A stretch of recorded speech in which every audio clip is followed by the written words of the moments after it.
So this year E3 is entirely online, ostensibly because of the pandemic, but in large part we're seeing a massive pivot to mostly live streams for video game coverage. So it's a little bit of column A, a little bit of column B in that front, but yeah, we're going to be all online instead of in the convention center for the first time this year, and that promises to be a really different experience. So this past year there was no E3 at the LA Convention Center, but that doesn't mean that it wasn't already headed in a pretty difficult direction.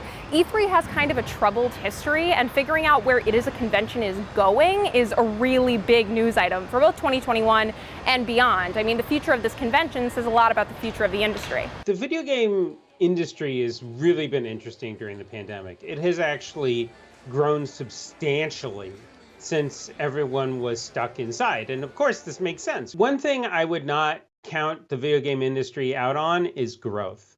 The game industry already is larger than a bunch of other entertainment parts of the world, right? It is growing faster than the music and movie industries.